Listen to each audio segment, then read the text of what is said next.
Hello students, hope you are all fine. Today we are reading chapter 7, Urban Administration. The urban administration is also required to collect taxes as houses and water taxes and is responsible for cleaning the city's drainage system, maintenance of parks and the market. And the municipal corporation or the council carry out duties related to urban administration in India. Okay, administration means शहरी विकासीकरण. A city in much bigger than a village. एक city जो गांव से बहुत ही ज़्यादा बड़ी होती है, बहुत बड़े एरिया में फैली होती है, उसमें बहुत सारा क्राउड होता है, मार्केट होती हैं, बसेस होती हैं, कार्स होती हैं, water electricity facilities, traffic control, hospitals, इन सब की ड्यूटीज़ कैसे प्ले होती हैं and who will administrate all these duties.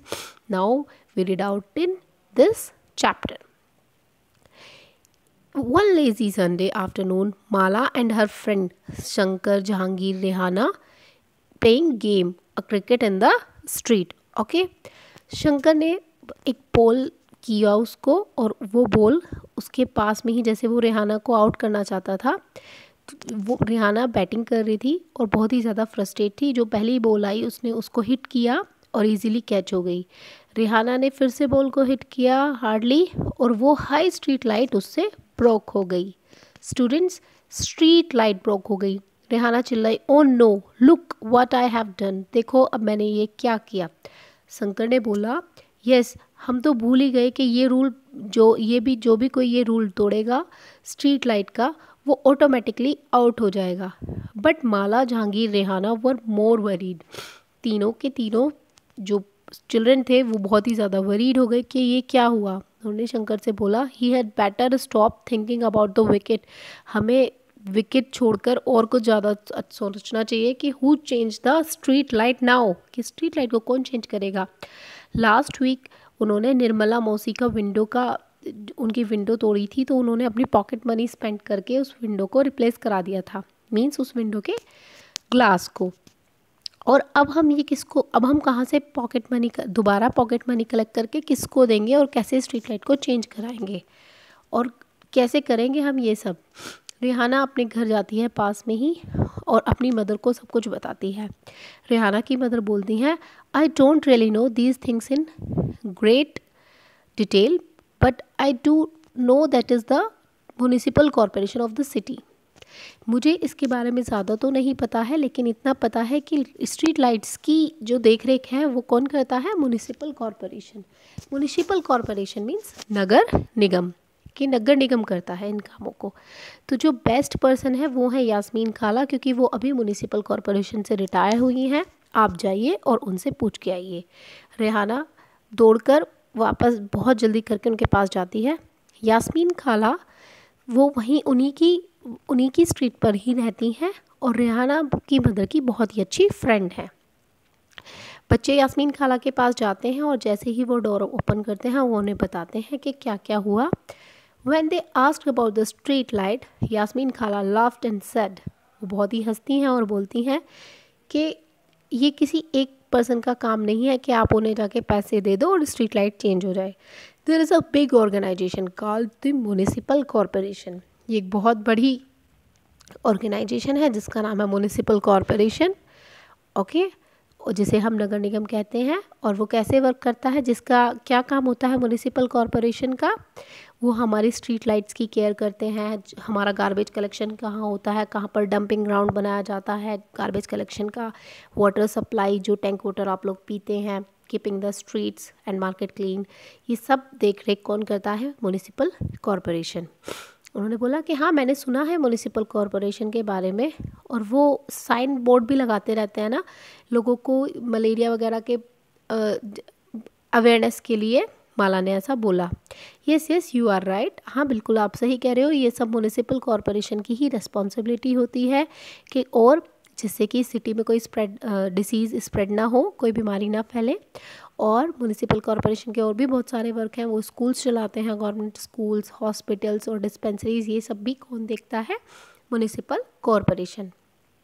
और गार्डन्स बनाते हैं एंड मेंटेन्स, और उनकी फिर देख रेख करते हैं। ये सब यास्मीन खाला ने बताया। उन्होंने बताया कि हमारी जो सिटी है पुणे बहुत बड़ी सिटी है और इसीलिए हमारे यहाँ पर क्या है, म्युनिसिपल कॉरपोरेशन है। और जो छोटे छोटे टाउन्स होते हैं उसमें क्या होता है, उसमें होती है म्युनिसिपल काउंसिल, और we can say municipality. Municipality means नगर पालिका और नगर पालिका परिषद, right.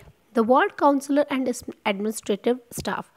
Now we are reading the workers about municipal corporation. जो नगर निगम में कैसे कैसे वर्कर्स बनते हैं, कैसे कैसे काम करते हैं। यास्मीन खाला, मैं बहुत ही आई एम क्यूरियस कि कौन सब ये सब डिसाइड करता है कि पार्क कहाँ पर बनेंगे। इसके बारे में उन्हें वो डिसीज़न कौन लेता है, म्युनिसिपल कॉरपोरेशन लेता है, ये सब कैसे होता है। ये रिहाना बहुत ही क्यूरियोसिटी से पूछती है। कहती है, नो रिहाना, मैं म्युनिसिपल कॉरपोरेशन में एज अकाउंट ऑफिस में काम करती थी और मैं वहाँ पर पे स्लिप बनाती थी। Cities are usually quite large, cities जो है वो ज़्यादा बड़ी होती हैं, तो म्युनिसिपल कॉरपोरेशन का जो डिसीज़न होता है बहुत सारे कामों के लिए होता है। वहाँ पर सिटी क्लीन कैसे रखी जाए, ये सारे डिसीजंस होते हैं। ये डिसीजंस होते हैं कि पार्क कहाँ बने, नए हॉस्पिटल्स कैसे बने, ये सब वर्क होते हैं वार्ड काउंसलर्स के। The city is divided into different wards. हम अपनी सिटी को डिफरेंट वार्ड्स में बांट देते हैं और हर एक वार्ड में एक वार्ड काउंसलर को हम इलेक्ट करते हैं, मीन्स एक वार्ड काउंसलर बनाया जाता है। The complicated decisions that affect the entire city are taken by a group of councillors who form committee to decide and debate issues. That not an easy task, students. ये easy task नहीं होता है कि किसी भी हम easily कोई भी पार्क कहीं भी बना दें, कहीं पर भी कोई भी डिसीज़न ले दिया जाए। ये एक बहुत ही कॉम्प्लिकेटेड सा डिसीज़न होता है और इसे बहुत सारे ग्रुप ऑफ काउंसलर्स, जो हमारे वार्ड काउंसलर्स हैं, बहुत सारे लोग इकट्ठे होकर के बात करते हैं। एक कमेटी बनाई जाती है, उस पर बहुत सारे डिबेट होते हैं, बहस होती है, उसके बाद जाकर एक स्टेप जो है वो लिया जाता है। एक एग्जांपल इन्होंने दिया है, अगर किसी if bus stand needs to be improved, कोई बस स्टैंड उसको इम्प्रूव करना है, मतलब वहाँ पर ज़्यादा क्राउड है, मार्केट प्लेस है और वहाँ से गार्बेज क्लियर करना है डेली बेसिस पर। वहाँ पर कोई नाला है, मीन्स ड्रेन है, उसको कैसे साफ़ किया जाएगा, वो सिटी के बीचों बीच है। If it is these committees for water garbage collection, तो इन सब के लिए अलग अलग कमेटी बनाई हुई है कि ये वाटर डिपार्टमेंट की है, ये गार्बेज कलेक्शन करेंगे, ये स्ट्रीट लाइटिंग देखेंगे, ये work that decide on the work to be done, वो डिसाइड करेंगे कि क्या काम होगा। When the problems are within a ward, then the people who live in the ward can contact their counselors. अगर किसी को अपने वार्ड में प्रॉब्लम है तो वो जाकर के अपने वार्ड काउंसलर से बात करेंगे। जैसे एग्जाम्पल कि एक बहुत ही डेंजरस इलेक्ट्रिकल वायर है जो नीचे लटक रहा है, तो जो लोकल काउंसलर है वो जाएगा, उनकी हेल्प करेगा और वो जाके इलेक्ट्रिसिटी अथॉरिटी को उसकी कंप्लेन करेगा। जब काउंसलर्स और कमिटीज़ और काउंसलर डिसाइड करते हैं कि क्या इशू है, वो सब कहाँ पर जाता है, कमिश्नर के पास।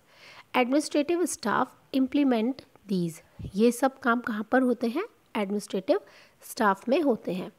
Commissioner and the administrative staff are appointed councillors and councillors are elected. जो कमिश्नर होता है म्यूनिसिपैलिटी का, म्यूनिसिपल कॉरपोरेशन में जो हेड होता है कमिश्नर, वो क्या करता है, वो ही हमारे काउंसलर्स को इलेक्ट भी एज अ काउंसलर्स को उन्हें अपॉइंट करते हैं। So how are these decisions made, तो ये डिसीजंस कैसे बने। रेहाना ने ऐसा पूछा कि never give up and her train on thought, बस हमेशा वही सोचते हैं, वही अपने सपनों की रेलगाड़ी को चलाते हैं, हमेशा बस उन्हीं के ही सारे व्यूज़ उन्हीं के ही होते हैं। Well, all of the ward councillors meet, they make a budget. सब वार्ड काउंसलर्स मिलकर बैठते हैं, बात करते हैं, बजट बनाते हैं और ये डिसाइड करते हैं कि हमें ये जो हमारे पास मनी है इसको हम कैसे स्पेंड करेंगे। The ward councillor try and ensure that particular demand of their wards are placed before of the entire council. हर एक वार्ड काउंसलर की अपनी रेस्पॉन्सिबिलिटी होती है कि जो मेरे वार्ड में प्रॉब्लम है वो जल्दी से जल्दी सॉल्व हो और ये डिसीजंस जल्दी से जल्दी लिए जाए। और ये कहाँ पर लेते हैं, एक पूरा एडमिनिस्ट्रेटिव स्टाफ इन डिसीजंस पर फिर वर्क करता है। ऐसा यास्मीन खाला ने उसे रिप्लाई किया। Municipal, how does the municipal corporation get its money, municipal corporation में पैसा कहाँ से आता है। अभी इतने सारे काम जो म्यूनिसिपल कॉरपोरेशन करता है तो इस सब के लिए पैसे चाहिए। और ये पैसे कहाँ से आते हैं? ये आते हैं टैक्स से, जो टैक्स हम गवर्नमेंट को पे करते हैं। पीपल ओन होम्स, जब हम अपना घर खरीदते हैं तो हमें प्रॉपर्टी टैक्स देना होता है, वाटर टैक्स देना होता है। ये सारी सर्विसेज हम पे कहाँ करते हैं? म्युनिसिपल कॉरपोरेशन को हम पे करते हैं। The larger the house the more the tax, जितना बड़ा घर आप लेंगे उतना ही ज़्यादा आपको टैक्स देना पड़ेगा। प्रॉपर्टी टैक्स में 25 to 30% पैसे सीधी की सीधी 25-30% मनी म्युनिसिपल कॉरपोरेशन को जाती है।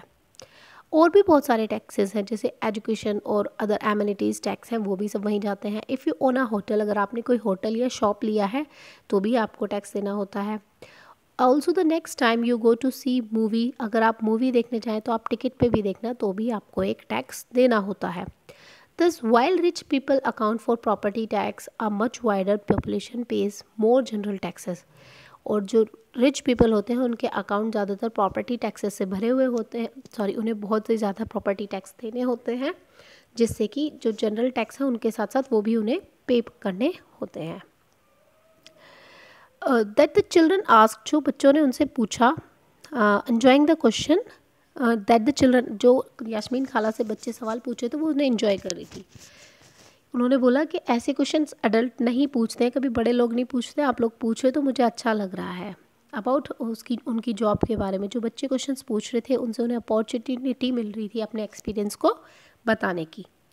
लेकिन सिटी जो होती है वो बहुत बड़ी होती है, it must take a lot of people to look after it, उसमें काम करने के लिए भी, उस सिटी की देख रेख के लिए भी बहुत सारे लोग हमें चाहिए होते हैं। Does the municipal corporation have a lot of workers, तो म्युनिसिपल कॉरपोरेशन के पास क्या बहुत सारे वर्कर्स होते हैं? ये शंकर ने पूछा। He had by now luckily forgotten about the cricket match and his incomplete over, और अब वो म्युनिसिपल कॉरपोरेशन और म्युनिसिपैलिटी के बारे में इतना जानने लग गए कि वो जो मैच खेल रहे थे उसके बारे में वो भूल गए। वो कहती हैं हाँ, सिटी में बहुत सारा काम होता है तो इसीलिए उनको डिफरेंट डिपार्टमेंट्स में डिवाइड कर दिया जाता है। सो देयर इज़ द अलग अलग डिपार्टमेंट बना दिए जाते हैं, water department, garbage collection department, और डिपार्टमेंट जो उस एरिया को देखेगा। जैसे गार्डन्स के लिए एक अलग डिपार्टमेंट है, वो गार्डन की देख रेख करेगा, वो रोड्स की देख रेख करेगा। मैं वर्क करती थी, यास्मीन खाला बोलती है, मैं वर्क करती थी सैनिटाइजेशन डिपार्टमेंट में, और मैं वहाँ पर उसके लिए काम करती थी। और यास्मीन खाला कहती है मैं आपके लिए कबाब लेकर आती हूँ बेटा, अब आप लोग कबाब खाओ। Jahangir at his kebab at the top speed, Jahangir ने वो कबाब बहुत ही जल्दी से खाए और बहुत ही जल्दी से फिनिश करे। यास्मीन खाला, where does the garbage that the municipal corporation collects go to, और वो पूछता है कबाब खाने के बाद जहांगीर के, यास्मीन खाला हम गार्बेज को कहाँ पर इकट्ठा करता है म्युनिसिपल कॉरपोरेशन? सभी के सभी शांति से बैठकर खाना खा रहे थे और ये देख रहे थे कि यास्मीन खाला अब क्या आंसर करेंगी। ये क्वेश्चन बहुत ही इंटरेस्टिंग था और उन्होंने बोला कि find garbage lying all over the street, garbage हर जगह है, सब जगह पड़ा रहता है स्ट्रीट में। Earlier even our neighbourhood use to have garbage lying all over and if this remains uncollected it attracts dogs, rats and flights. अगर हम गार्बेज को ऐसे ही स्ट्रीट्स पर कहीं पड़ा रहने दें तो उससे क्या होगा, बीमारी फैल जाएगी, जो डॉग्स हैं वो सारे में घूमेंगे, रैट्स और फ्लाइज, बहुत ही गंदगी चारों तरफ हो जाएगी, और जिससे क्या होगा, जो पीपल हैं वो बहुत ही बीमार हो जाएंगे और बहुत ही ज़्यादा स्मेली सब हरा एरिया हो जाएगा। इस पॉइंट पे क्या होता है, at that point became so bad that children even stop playing cricket in the street because their parents were afraid that they had get sick. और अब जैसे अब बच्चे स्ट्रीट पे क्रिकेट खेल लेते हैं तो वो भी सब बंद हो जाएगा, क्योंकि जो पेरेंट्स हैं वो लोग क्या करेंगे, वो अपने बच्चों को स्ट्रीट पे नहीं जाने देंगे, क्योंकि स्ट्रीट जो है वो बहुत ही ज़्यादा गंदी हो जाएंगी अगर सारे में गार्बेज पड़ा रहेगा। Okay, a community protest.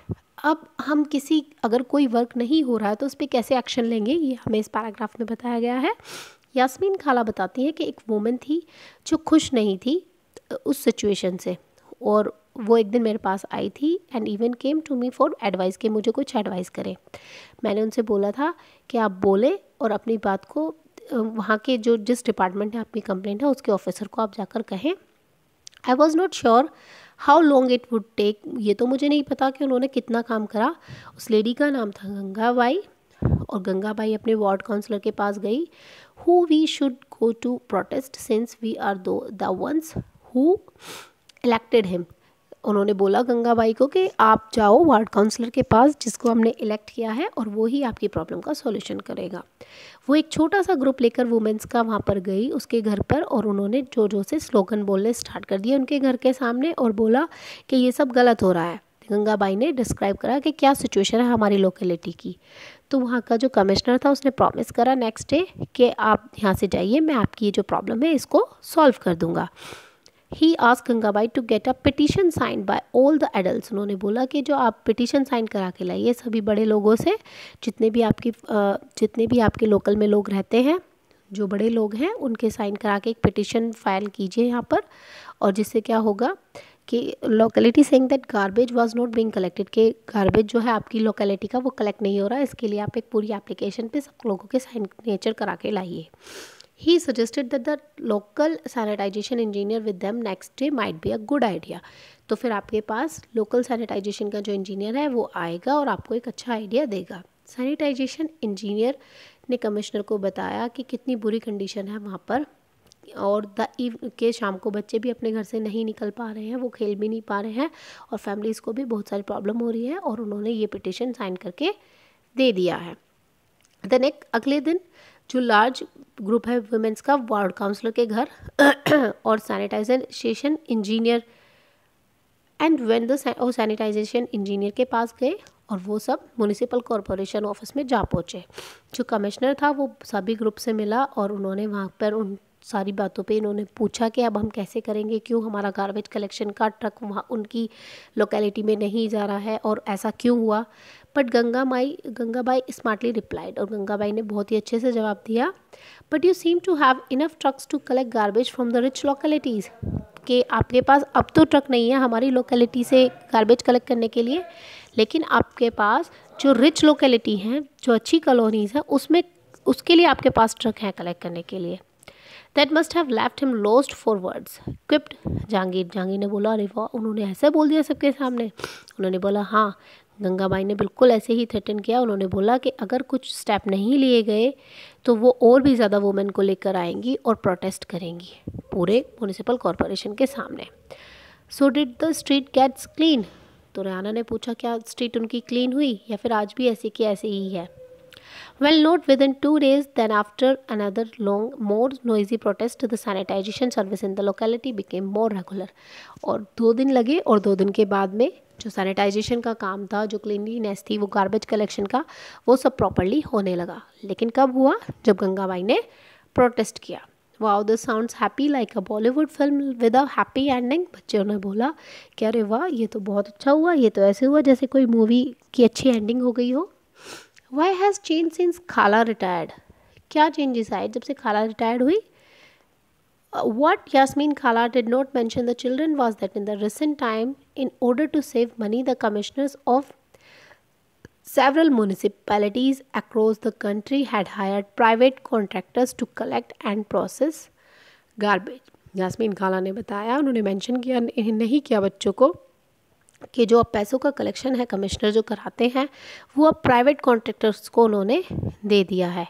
जो कलेक्शन गार्बेज का कलेक्शन है वो भी, और जो भी वर्कर्स है वो मोस्टली प्राइवेट में दे दिया है। उसको हम कहते हैं दिस इज़ कॉल्ड सब कॉन्ट्रैक्टिंग, जिससे कि सब कॉन्ट्रैक्टिंग हो गया है। इसका मतलब होता है कि वर्क कराना किसी से, काम गवर्नमेंट का होगा लेकिन वो वर्कर्स हायर करेगी किसी प्राइवेट कंपनी से और उनसे वर्क कराएगी।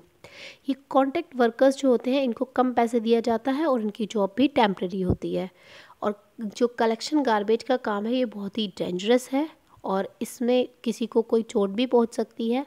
ना ही उन्हें कोई सेफ्टी मेजर्स दिए जाते हैं एंड नॉट टेकिंग केयर, और ना ही उनकी कोई केयर करता है कि उनके अगर चोट भी लग गई तो भी गवर्नमेंट को उसकी कोई केयर नहीं होती है। इसीलिए गवर्नमेंट ने ये सब वर्कर्स, ये सब काम प्राइवेट कंपनीज़ को दे दिए हैं। Move to next page. Mala बोलती है कि ये तो अच्छा आइडिया था, अच्छा रोल किया गंगाबाई ने, बहुत ही अच्छे से उन्होंने अपनी ड्यूटी को निभाया और अपनी जो लोकल एरिया था उसको क्लीन कराने में उनका सबसे बड़ा हाथ था। बच्चों ने गंगाबाई की स्टोरी बहुत ही अच्छे से सुनी। उन्होंने गंगाबाई को उनकी बहुत ही रेस्पेक्ट की। They got up and thank, उन्होंने खड़े हुए, उन्होंने खाला को थैंक यू बोला। और रेहाना ने बोला, oh I have one last question खाला, मेरा सिर्फ एक और क्वेश्चन है आपसे। The 2 dustbins we have at home now. अब हमारे पास 2 डस्टबिन हैं। क्या ये आइडिया भी गंगाबाई का था? खाला बिगेन लाफिंग। खाला हंसने लगी, कह रही नहीं नहीं, ये municipal corporation was the one who suggest we do this, keep our streets clean.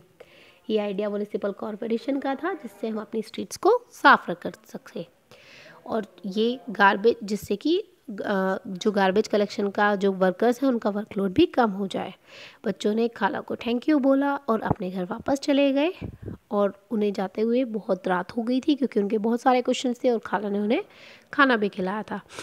They looked up and looked each other. वो एक दूसरे की तरफ देखकर हंसते हुए खाला के घर से चले गए। The city of Surat had a plague. एक बार सूरत सिटी में 1994 में, जो गुजरात में है, वहाँ पर प्लेग हो गया था। सूरत क्योंकि एक टाइम पे बहुत ही डर्टीएस्ट सिटी थी इंडिया की। हाउस, होटल, रेस्टोरेंट, सब कूड़ा जो आसपास कहीं भी डाल देते थे, उससे क्या हुआ था, ड्रेनेज सिस्टम बंद हो गया था। और जो स्वीपर्स थे उनको कलेक्शन करना गार्बेज का बहुत ही डिफ़िकल्ट था। और इसीलिए उन्होंने क्या कहा था, that transfer the garbage into selected dumps. और जो गार्बेज था वो एक पूरे सिलेक्टेड डंप एरिया में वो गिरते थे। इससे क्या हुआ, म्यूनिसिपल कॉरपोरेशन ने गार्बेज कलेक्ट नहीं कर पाई और it should have this lead to the situation getting worse. और जिससे कि वहाँ की हालत बहुत ही ज़्यादा ख़राब हो गई। सारे में प्लेग फैल गया। एक प्लेग एक डिसीज़ है बेटा, वो फैल गई पूरी हवा में। जो वहाँ के लोग थे उससे बहुत ही ज़्यादा परेशान हो गए। सूरत में उस दौरान बहुत सारे लोगों ने अपनी जानें खोई। अबाव 300,000 जो सिटी थी, वहाँ के लोग बहुत ही उससे ज़्यादा परेशान हो गए। The square of the plague ensured that municipal corporation completely clean up the city. और ये कंडीशन म्यूनिसिपल कॉरपोरेशन को ही पूरी सिटी को क्लीन कराना पड़ा। सूरत ने उस दिन से आज तक सबसे क्लीनेस्ट सिटी बन गई है। उस प्लेग से उन्होंने एक लेसन लिया और तब से ही उन्होंने वहाँ पर क्लीनलीनेस स्टार्ट कर दी। और आज की डेट में सूरत जो है इंडिया का सबसे क्लीनेस्ट सिटी है। Okay, I hope you all like the chapter. So thank you all.